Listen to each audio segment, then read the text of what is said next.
भगवते वासुदेवाय नमः।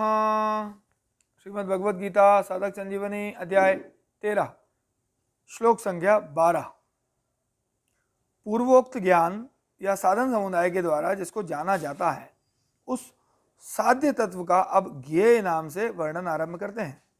ज्ञेयम यत् तत्व प्रवक्ष्यामि यज्ञ ज्ञात्वा अमृत मंश्रुते अनादिम तत्परम ब्रह्म न सत अन्नास दुच्यते। इस श्लोक में भगवान ने प्रवक्ष्यामि पद से ज्ञेय तत्व का वर्णन करने के लिए प्रतिज्ञा की है। अमृतम अश्नुते पद से उसे जानने का फल बताया है। अनादितम पद से उसका लक्षण बताया है।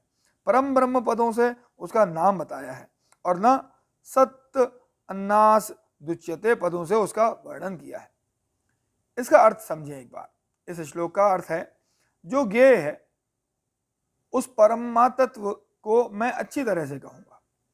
जिसको जानकर मनुष्य अमरता का अनुभव कर लेता है वह ज्ञेय तत्व अनादि और परम ब्रह्म है। उसको न सत कहा जा सकता है और न असत ही कहा जा सकता है। व्याख्या। भगवान यहाँ ज्ञेय तत्व के वर्णन का उपक्रम करते हुए प्रतिज्ञा करते हैं कि जिसकी प्राप्ति के लिए ही मनुष्य शरीर मिला है, जिसका वर्णन उपनिषदों शास्त्रों और ग्रंथों में किया गया है, उस प्रापणीय ज्ञेय तत्व का मैं अच्छी तरह से वर्णन करूंगा। ज्ञेयम अर्थात अवश्य जानने योग्य। तो ज्ञेयम कहने का तात्पर्य है कि संसार में जितने भी विषय पदार्थ विद्याएं कलाएं आदि हैं वे सभी अवश्य जानने योग्य नहीं हैं। अवश्य जानने योग्य तो एक परमात्मा ही है। कारण कि सांसारिक विषयों को कितना ही जान लें तो भी जानना बाकी ही रहेगा। सांसारिक विषयों की जानकारी से जन्म मरण भी नहीं मिटेगा, परंतु परमात्मा को तत्व से ठीक जान लेने पर जानना बाकी नहीं रहेगा और जन्म मरण में मिट जाएगा। अतः संसार में परमात्मा के सिवाय जानने योग्य दूसरा कोई है ही नहीं।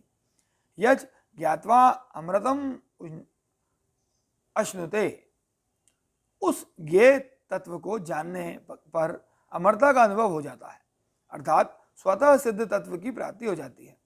जिसकी प्राप्ति होने पर जानना करना पाना आदि कुछ भी बाकी नहीं रहता। वास्तव में स्वयं पहले से ही अमर है, पर उसने मरणशील शरीर आदि के साथ एकता करके अपने को जन्म मरने वाला मान लिया है। परमात्मा तत्व को जानने से यह भूल मिट जाती है और वह अपने वास्तविक स्वरूप को पहचान लेता है, अर्थात अमरता का अनुभव कर लेता है। अनादितम अनादिमत, उससे यावन मात्र संसार उत्पन्न होता है, उसी में रहता है और अंत में उसी में लीन हो जाता है, परंतु वह आदि मध्य और अंत में ज्यों का त्यों विद्यमान रहता है, अतः वह अनादि कहा जाता है। परम ब्रह्म, ब्रह्म प्रकृति को भी कहते हैं, वेद को भी कहते हैं, पर परम ब्रह्म तो एक परमात्मा ही है, जिससे बढ़कर दूसरा कोई व्यापक निर्विकार सदा रहने वाला तत्व नहीं है। वह परम ब्रह्म कहा जा सकता है। न सत अन्नास दुच्यते, उस तत्व को सत भी नहीं कह सकते और असत भी नहीं कह सकते। कारण कि उसकी असत की भावना या सत्ता के बिना उस परमात्मा तत्व में सत शब्द का प्रयोग नहीं होता, इसलिए उसको सत नहीं कह सकते और उस परमात्मा तत्व का कभी अभाव नहीं होता, इसलिए उसको असत भी नहीं कह सकते। तात्पर्य है कि उस परमात्मा तत्व में सत असत शब्दों की अर्थात वाणी की प्रवृत्ति होती ही नहीं। ऐसा वह करण निरपेक्ष तत्व है। जैसे पृथ्वी पर रात और दिन ये दो होते हैं, इनमें भी दिन के अभाव को रात और रात के अभाव को दिन कहते हैं, परंतु सूर्य में रात और दिन ये दो भेद नहीं होते। कारण कि रात तो सूर्य में है ही नहीं और रात का अत्यंत अभाव होने से सूर्य में दिन भी नहीं कह सकते, क्योंकि दिन शब्द का प्रयोग रात की अपेक्षा से किया जाता है। यदि रात की सत्ता न रहे तो न दिन कह सकते हैं न रात। ऐसे ही सत की अपेक्षा से असत शब्द का प्रयोग होता है और असत की अपेक्षा से सत शब्द का प्रयोग होता है।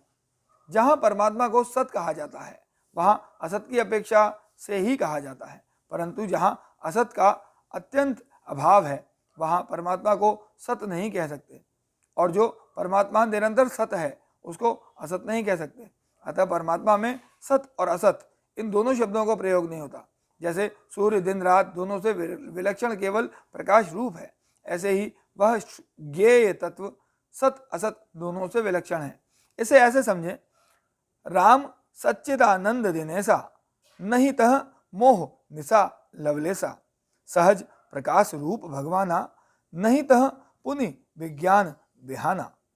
दूसरी बात, सत असत का निर्णय बुद्धि करती है, और ऐसा कहना भी वही होता है जहां वह मन वाणी और बुद्धि का विषय होता है, परंतु ज्ञेय तत्व मन वाणी और बुद्धि से सर्वथा अतीत है, अतः उसकी सत असत संज्ञा नहीं हो सकती।